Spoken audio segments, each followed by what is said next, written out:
Hello and welcome to a brand new episode of the Lowdown. Today I'm absolutely delighted to be joined by Travis Thomas, Leadership and Team Dynamics Coach of the US Men's National Team. Travis, welcome to the show.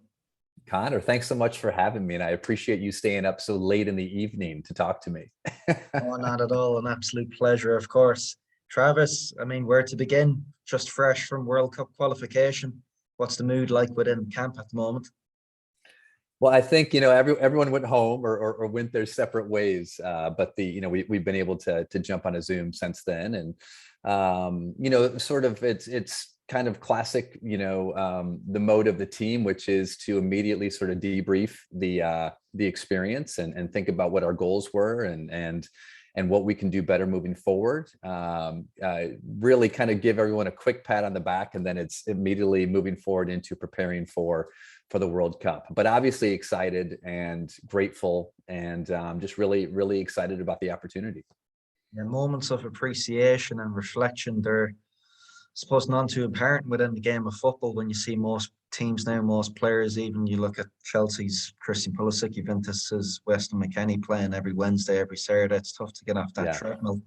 So that these things have to be celebrated. But I suppose, Travis, where we begin, before we delve more into the present, let's go a little bit back into the past. What was your earliest football memory? My earliest football memory was I'm the youngest of four, two older sisters and then an older brother. So my youngest football memory is going to my brother's soccer matches as a child and just knocking a ball around on the sideline. And just having really sort of an immediate, love and joy of the game. And I grew up in Flint, Michigan, and there wasn't, a huge football presence in Flint, Michigan. And I grew up, playing all different kinds of sports, from football, basketball, baseball, tennis. But soccer always was the one that I enjoyed most. And so from going and watching my brother play when I was, 3, 4, 5 years old, and to starting my, club playing experience there, it goes back a long way. And how did that club playing experience go? It's a lot different then than it was now. I played club soccer where, maybe we trained twice a week, once a week consistently if we were lucky, and then, playing kind of in a club in the mid-Michigan area, and, going to 3 or 4 tournaments a year, and definitely not what it's sort of evolved into, whether that's a positive or a negative. My youngest, who is 14, is a club player here in South Florida. He's training, at least 3 times a week, often with 1 or 2 games on the weekends. And obviously it's much more intense than it was when I was growing up. And then I serve as sort of the performance coach for his soccer club down here. So I get to work with all the different kids in the club and the academy program, and trying to bring at least from a mental standpoint, a mental and leadership standpoint, a sense of perspective and balance, especially for, when there is an unreasonable sense of expectation. And so I try to keep that in check a little. An unreasonable sense of expectation. What age are these kids, Travis? The kids, again, it's everywhere from, I would say, probably 8 or 9 all the way up to kind of post-grad players in that 18 to 19-year-old range. And so the normal club team, I think, trains about 3 evenings a week. There's an academy program. My son's in the junior academy program. So he kind of trains 4 times a week. But then, being a responsible dad and actually working with the sporting director, who's a great guy, we're making sure that there's not a sense of overtraining. And so really conscious of that, and making sure that the training is age appropriate and, long-term sustainable. So, but no, he, again, more than anything, it's my son enjoys training. He enjoys playing. And as long as that enjoyment is sort of that first priority, everything after that is kind of doable. The bonus. And obviously, your work now with US men's soccer, you've been through a few iterations of US soccer, if you could so speak of. But have you seen that culture change over time with the sense of overtraining in terms of parents' expectations? I always refer back to Peter Drucker, and he speaks about culture eating strategy for breakfast. But it's only Yeah. really in the last decade or so I've seen the game of football within the States really sort of take off. Yeah, yeah. Well, and really, I mean, I was at IMG Academy, previous kind of 2012, 2015, sort of the good, the bad, and everything in between, as far as the expectation, whether it's the expectation of the athlete or the expectation of the parents, and there's always that, what I would call sort of the intrinsic and the extrinsic motivation, and sometimes the extrinsic is sort of unhealthy, outweighing the intrinsic. And so I dealt with a lot of burnout as a leadership coach at IMG. I had a lot of kids who maybe they finally got that scholarship or the goal that they were, longing for. They actually achieved it, and then they're coming to me and saying, I don't want to play anymore. That thing that I've been working for 5, 6, 7 years, I actually have achieved it, and I don't want to go. And now it's going to be at least 4 more years in college. I don't want to do it. And so I think that aspect is very real. It's very true.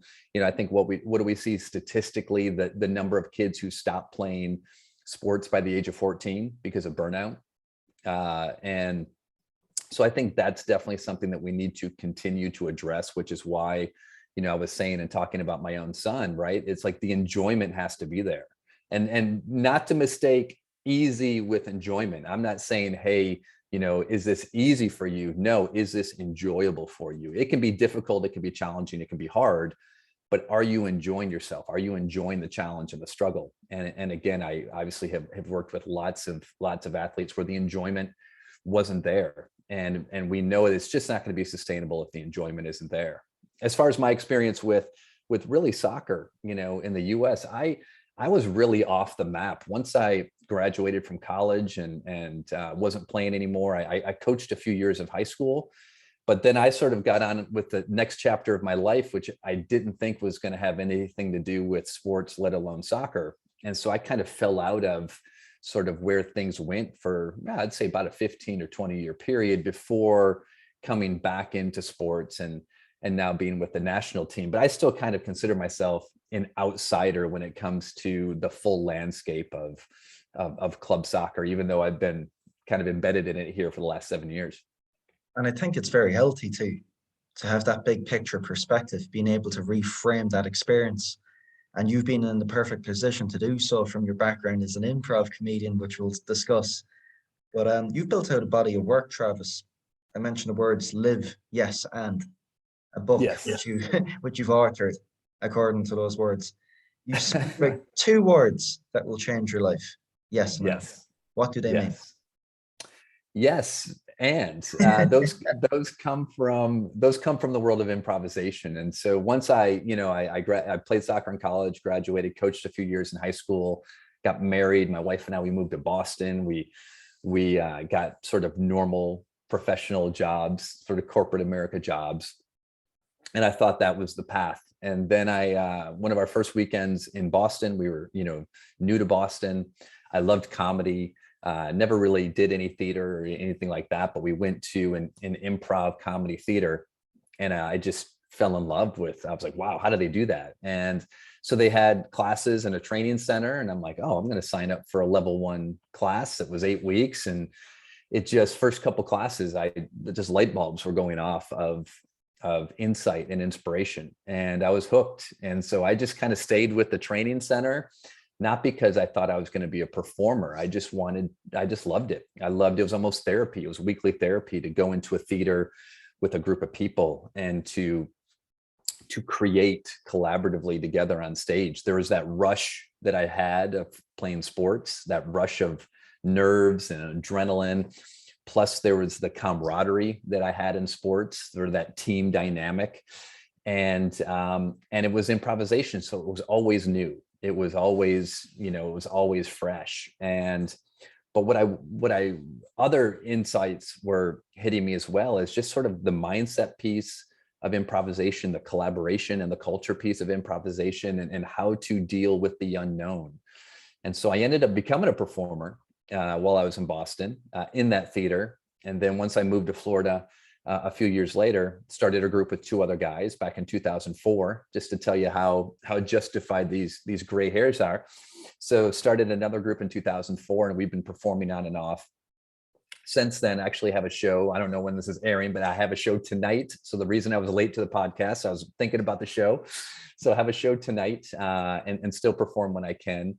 And then it was really kind of the mid 2000s is when, again, another sort of moment of crisis, life crisis, as far as being fired from a job and not knowing what I was going to do. And it was like, oh, I want to get into coaching and speaking, and I want to use these tools, these principles of improvisation. And that started the long journey to where we are today of becoming a certified coach, as a life coach, an executive coach, and then getting back into the world of sports performance as a mental and leadership skills coach, which sort of brought me back full circle to my first passion of sports and soccer, to get just the opportunity of a lifetime, as you can imagine, to be approached by Greg Berhalter, the national team coach, about coming and supporting the national team. And that's what I've been doing since January 2020. And here we are going to the World Cup. And so it's been an interesting journey, but definitely exciting and scary and rewarding at the same time. Yes. And I realized, and I didn't answer your question, but what does yes and mean? Oh, yes, and you can find discounts to Travis's show tonight in the show notes below.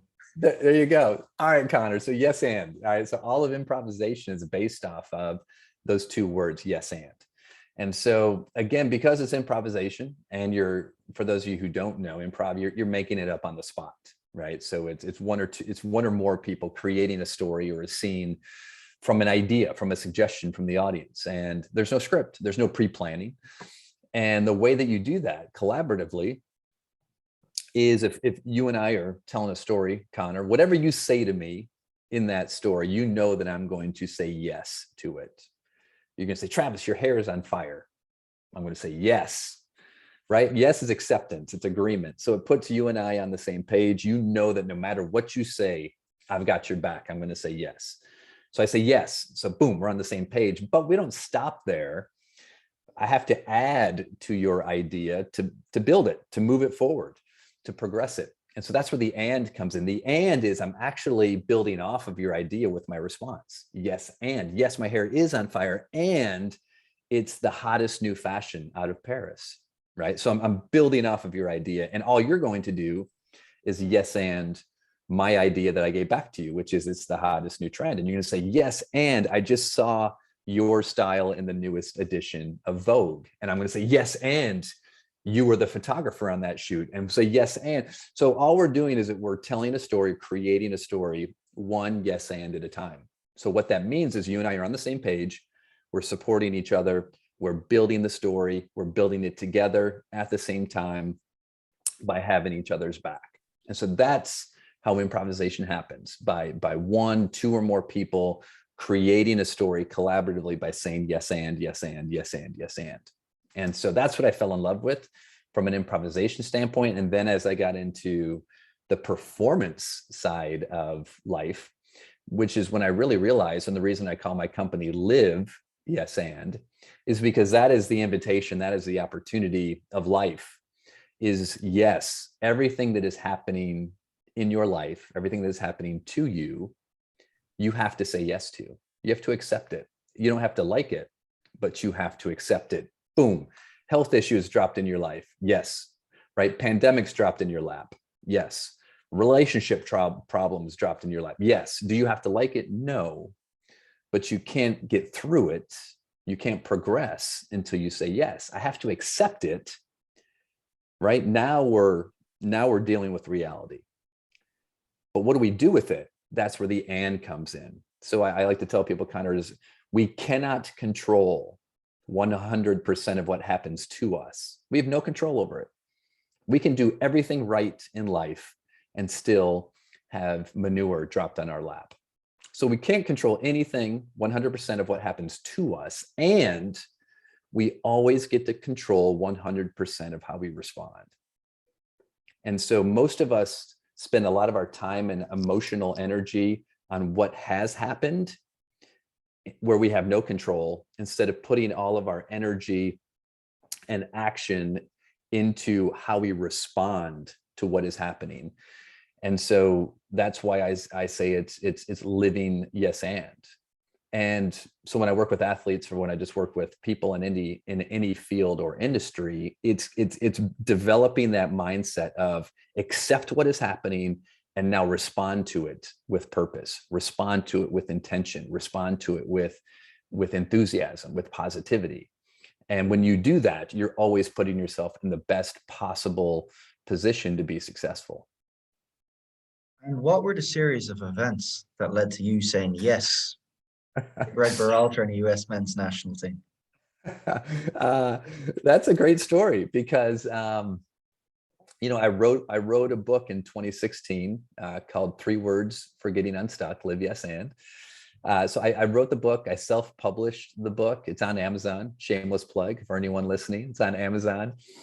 And so I wrote that. And again, I left IMG Academy in 2015. I wrote the book, published it in 2016, was trying to establish myself as a speaker and a consultant. And I was getting work, different youth college and professional sports teams would bring me in for workshops and things like that. And I'm working with youth clubs, and I'm starting to do more corporate training and corporate speaking. And I would send my book out to different people, just to, hey, I wrote a book, you might find it interesting. But any author will tell you, Connor, that sending out a cold copy to anyone never works. You're never really going to get a response back. You might get like a pre-written thank you note, but you're never going to get a real response back. And so when I put a book in the mail I want to say the fall of 2019 to Greg Berhalter, the US men's national soccer team coach, who had been on the job for not quite a year, I put a book in the mail. I sent it cold to the US Soccer House with a handwritten note that said, "Hey, Greg, I love the men's national team. I was at IMG Academy. I worked with a few of the players when they were on the under 17 team. Would love to chat sometime." And lo and behold, he texted me back. And I was like, "Oh, wow, I've got Greg's cell phone. He'll never talk to me again, but I've got his cell phone." And then 3 weeks later, he texted me again and said, "Hey, can you talk?" And then we jumped on the phone, and he had read the book, which blew me away, and kind of gave me his vision of what he was trying to create with the national team and what he had done already. And, asked me if I, felt like I would be comfortable doing some different things for the team. And of course, my answer had to be yes. And that started sort of, January of 2020, right before the pandemic. And it's led us to where we are now, going through, Nations League and Gold Cup and now World Cup qualifying, and really, seeing this team mature and grow and develop, and be at a spot where, where it's now even more exciting what's in front of us. But it all, for me, it stemmed from, having the courage to send a book off and just see what happens. It's incredible, really. I never knew that insight about yourself before, how you got the job specifically. And if you want to make it even crazier, Connor, is the reason I actually decided to write the book is because if you rewind to January 2015, right after the previous World Cup, I was at IMG and had been invited to go speak to the men's national team during their January camp, which would have been 2015. And while I was at IMG, and it fell through at the last minute. And I was really bummed because I was like, "Oh my gosh, I can't believe I get to go speak to the national team." And it fell through at the last minute. And a parent from IMG kind of ran into me that day while I was kind of bummed. And I kind of told him what happened. He's like, "Oh, hey, you know what you need to do? You need to write a book." He goes, "You're going to leave IMG and you're going to go do some bigger things, but you need to write a book. It'll be a good business card for you moving forward." And I had wanted to write a book for a while. I really wanted to write a book about improvisation and sports and performance and all of that. And then him on that day where I was sulking for not getting the opportunity to go speak to the national team, he said, "You need to write a book." And I was like, "You're right. Yeah." That day is the day I wrote the introduction to my book. And so fast forward 4 years later, after the reason I started the book is because I didn't get the opportunity to go speak to the team. It ends up being the reason that that I get my foot in the door with the team, not only to go speak to them once, but to actually be on staff and to be along for the ride. So nice kind of a full circle, life is funny sometimes. Yeah, very funny indeed, because it all comes down to moments, and it comes down to a quote which I Yes. reflect upon often: inspiration is perishable.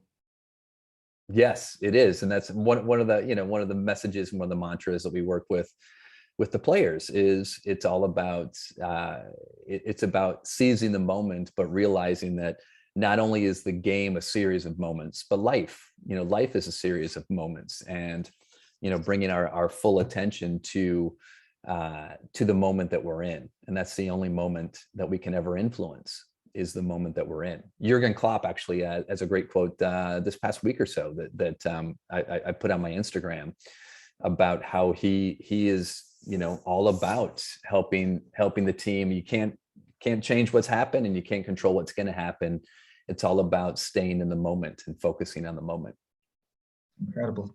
And as this team has matured and evolved, as you've got to know them a bit more, as they've familiarized themselves with you, as you've familiarized yourself with them, how has the role evolved over time? Yeah, and first thing I just want to say is, like, my role on the team, is I'm grateful and I'm really excited to be there. I am one resource of an amazing, full staff of people that are resources on this team. And so I don't want to over accentuate sort of my role. But the beauty of the opportunity for me is that, I've been there, with the team, every time we've come together for 2.5 years, and getting to know in an intimate and trusting way all the players that have come and have been a part of this, and where they got comfortable and they got to know me as I would, maybe do some team presentations with them around mindset and around team dynamics.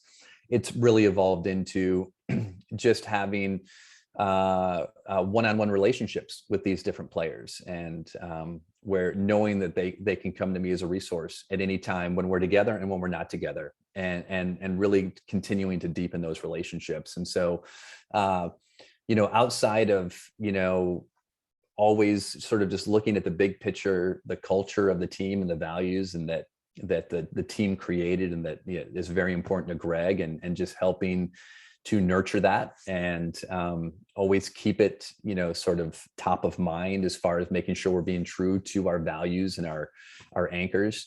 It just becomes, being a resource where I can, whether it's helping the players or, just making sure that we're staying true to our values as a program. And there's a lot of buzzwords thrown around, Travis, about high performance. But when a US men's national team campus in flow, what are some of the habits, what are some of the standards that are non-negotiable within the setup? Yeah, I think one of the great things that the team has done, and I think it starts first and foremost with Greg, is modeling a mindset of responding to whatever the moment is and whatever the need is, and having this level of sort of calm consistency, which is really sort of mission and task based compared to being outcome based. And I think Greg models that better than anybody, of just kind of like dealing with what is, not with what we want to be happening, but sort of what is happening. And so if you look at World Cup qualifying as a great example of that, just dealing with every challenge as it arises, and just responding to it, and whether it's injuries or whether it's, COVID things that pop up, or whatever it is that's going to pop up, just dealing with it and having a very sort of proactive response instead of having a victim mindset or a victim response to it. And so I think when Greg models that so well, I think the entire staff, the support staff, everyone from the coaches to the trainers to the doctors to the communications team to everyone around the group, I think models that behavior, which ultimately the players are surrounded by that thought and that mindset. And so then it just becomes the standard, it becomes the norm. And to just do it consistently. And I think that's whether the habits and the routines of the team, how our trainers and how our medical staff and how our coaches work with the players, it doesn't change based on, whether we're playing a Nations League final or we're playing a friendly, right? The level of consistency about how we approach everything is exactly that. It's consistent. And I think the players see that, and they feel that, and they feel the care, the genuine care from the group, that I think has become such a almost like an oasis for the players to come to when they're brought in, because they really feel cared for from the entire group. It's amazing too when you speak about being mission and task based, because in reality you get the opportunity to meet these guys at most 6-7 times a year. So a lot of your job, Travis, revolves around the planning element, and most likely, more often than not, once you get to camp, it's like that Formula One pit stop execution. So when you guys leave camp and when you're reflecting, I mean, how do you actually go away and reflect upon a successful camp? What are some of the criteria involved? Yeah, every camp that we go into, we have a meeting at the beginning of the camp. We have a beginning staff meeting, and then once the players get in, there's a player meeting. And from a staff perspective, Greg has, here's the goals and expectations of what will determine a successful camp. It's laid out right there. They are right there. Boom, boom, boom. Whatever those 2 or 3 goals and expectations are for that camp. So when we do a review after the fact, we go back to, okay, what were our expectations before this camp, and then how did we do? Did we meet them? If we didn't meet them, what could we have done better? And so what can we do better moving forward? And so it's always in that mindset of Kaizen, right? Constant improvement, right? What can we do to continue to get better, and taking accountability for the areas where we didn't meet the standard, not in a personal way, but in a problem solving way, so that we can just continue to get better. And, Greg speaks all the time about expectations, about having clear expectations. And I think, again, he models that with the staff, right? Everyone's expectations are really clear. And so when it comes to reviewing performance, those expectations are clear. And so it keeps everything sort of above the line and on the table. And so you're really evaluating performance over, whether it's personal or not. And a lot of your job too, Travis, extends beyond the pitch to the aftercare or to the pre-care element even. I mean, you act as a sounding board to all these players once they go back to their clubs. I mean, with everything that you see going on nowadays, do you worry a lot for these guys in respect of the modern playing world's demands, and, with everything being documented and scrutinized upon social media? Yeah, and again, the area I try to be the biggest asset, and where I try to extend myself to these players, is that for them to know that I'm always here as a great ear, as a great supportive listening support to talk through things, and whether it's dealing with pressures or whether it's dealing with off the field personal things, just to know that the care that we feel for these players extends way beyond the field. And obviously taking the time to develop that trust takes a lot of time, but I genuinely feel that these guys feel that they're cared for beyond just what they can do on the field, and recognizing the world of pressure that they live in, and also the physical and emotional demands that are placed upon them. And so again, if I can just be another resource, if they choose so, is just it's good to know that I'm there, and guys reach out all the time, and it's just, for me, I'm like, great, to know that they're comfortable enough to reach out says a lot. And then I'm always looking for more ways to continue to kind of nurture and build those relationships. And if we're zooming out at the big picture here, Travis, as strange as it sounds to say, this winter we will be having a World Cup. For all those football fans like me around the world that don't have a team to shout for this winter, why should we look out for the US men's national team this winter?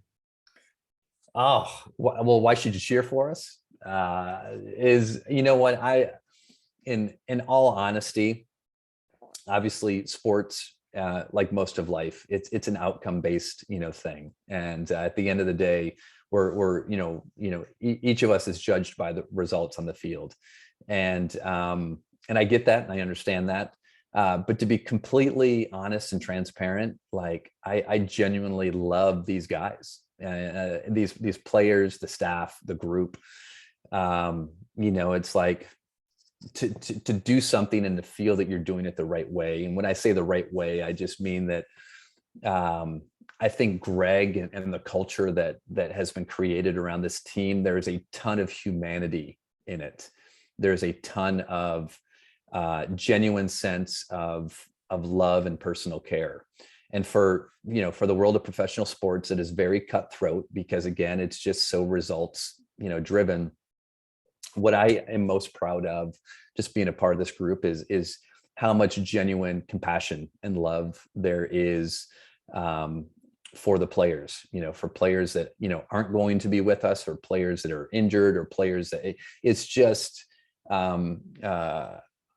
it's very rewarding for me just to know that it's good people. It's a group of good people that are really trying to do great things. And it definitely is very sort of intrinsically and extrinsically rewarding for me. And I'm just really grateful to be a part of it. Yes, and you're part of that journey as well, Travis. And you know what? For someone who's gone out there, who's taken a risk, who's pursued their own niche within the industry, one could say, especially, even back a few years ago in 2015, 2016, whatnot. I mean, what advice would you have for those out there tonight looking for that little bit of inspiration to go out there and pursue their own niche within the big world of football? Yeah, I think just that first part of it is the niche part, which is I don't think there's still a ton of people in the world of performance, especially sports performance, who are trying to use improvisation as their wedge to get in. And so there's still lots of room in the lane for me to kind of swerve around. And there's a few people, but to that extent, I've been really lucky because I knew that I wanted to have a career that really combined the things that I care most about. And you look at sports, you look at improvisation, and for me, the other through thread in all of this is really sort of kind of spirituality slash sort of the mental psychological side of things has always been a big part of my life that I've been in my own personal life, as well as just really interested. And so to have kind of those three things intersect and to be able to do work and to kind of build a career that, I just went and spoke to a company yesterday, and it was a friend's company, a family-owned company down in Miami. And I drove down there for the day and did a workshop, and they paid me whatever they paid me. But like the purpose and the love I feel doing that is no different than when I'm on a stage with 500 people. And it's no different than when I'm working with the national team. Like, I get to do work that is authentically true to who I am. And I enjoy doing it. And it also feeds my soul at the same time. And, for anyone who is trying to do that, to follow their passion, to follow what feels, really authentically true to them, the thing that I would say is A, do that, and B, just don't be attached to what it has to look like. And I think for me, if I look back, just say the last 15 years, maybe 17 years, when I really started this journey on this particular path, I had no idea what it was going to look like, but I knew that I was going to commit to it. And the journey has been nothing but not easy and uncertain, yet absolutely rewarding every step of the way, even when it wasn't. And what I mean by that was, even when it wasn't rewarding, I was still getting up and pursuing the thing that drove me and inspired me. And even though I had no idea what it was going to look like from day by day or month by month or year by year, I was committed to staying with it. And that's what the true north is. That's what the compass is. The compass is really knowing what inspires you and moving in that direction. What it looks like along the way is going to be the uncontrollable aspect of it. But when you're clear on your purpose and you're clear on your why, that's always going to keep you moving in the right direction, even when it doesn't make sense, or I should say, especially when it doesn't make sense, because so many times it didn't make sense in the moment. But then when you get some distance from it and you're able to take a step back and have some perspective, you're like, oh, wow, like that made no sense at the time. But if I hadn't done that, it wouldn't have introduced me to this person, which wouldn't have opened to this door, which wouldn't have, and it often looks like it was in a moment where you were stuck or taking a step back. But I love the analogy, Connor, of climbing a mountain. You know, a lot of times a switchback trail is called a switchback because you're actually switch back and you're going back in the opposite direction. And sometimes you're actually going down, and you're going down in order to go up. And sometimes in life, we're on a path which feels like we're going in the opposite direction backwards. But if we could zoom out and see the big picture, we would go, oh, no. We're continuing to move up. We're just on a switchback, and sort of to trust ourselves and trust the process and know that it's ultimately moving us in the right direction. Even when your hair is on fire. Even especially when your hair is on fire. Travis, it's been an absolute pleasure to have you on the podcast. Hopefully we'll be in a position to get you on again after some success in Qatar this winter. Or non-success. I'll be available either way, Connor. I think we have a summer event tent in the meantime first. But Travis, absolute pleasure having you on. I appreciate it, Connor. Thanks so much.